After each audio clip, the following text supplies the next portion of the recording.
ఈ రోజున చంద్రబాబు నాయుడు గారి నాయకత్వంలో నడుస్తున్న ఈ కూటమి ప్రభుత్వం మరొకసారి కక్ష సాధింపు చర్యల్ని తారాస్థాయికి తీసుకెళ్తుంది.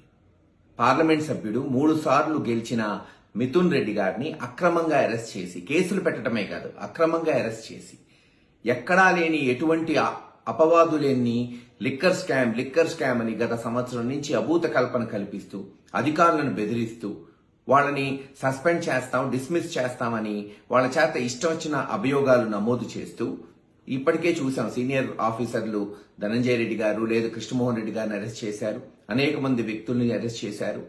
మరి గత 2-3 నెలల నుంచి చెప్పుకుంటూ వస్తూ మిథున్ రెడ్డి గారిని అరెస్ట్ చేయాలి, ఎట్టన్నా ఆయన కటకటాలు వెనక్కి పంపించాలి, తద్వారా వైఎస్ఆర్సీపీ క్యాడర్ లో ఏమన్నా భయం సృష్టించాలి అనే ఒక ఆలోచనతో ఈ రోజున ఇటువంటి చర్యలు చేపట్టారు. దీన్ని తీవ్రంగా ఖండిస్తున్నాం.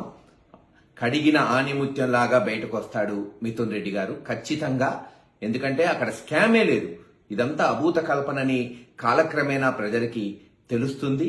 కేవలం తాము ఏ చర్యలు చేపట్టట్లేదు, ప్రజలకి మేలు చేయట్లేదు, ప్రజల్లో తిరుగుబాటు రాబోతుంది, జగన్మోహన్ రెడ్డి గారి సభలకి విపరీతంగా జనం వస్తున్నారని నాయకుల్ని బెదిరించడానికి ఈ రోజున మరోసారి మిథున్ రెడ్డి గారి అరెస్ట్ చేశారు. ఎవరు బెదిరేది లేదు, అందరూ ఐక్యమత్యతగా ఉంటాం.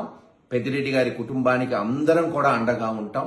జగన్మోహన్ రెడ్డి గారి నుంచి మారుమూల కార్యకర్త వరకు ప్రతి ఒక్కళ్ళం కూడా రామచంద్రారెడ్డి గారికి కావచ్చు, మిథున్ రెడ్డి గారికి కావచ్చు, ఖచ్చితంగా అండగా నిలబడతాం. త్వరలో మిథున్ రెడ్డి గారి బయటకు వస్తాడు.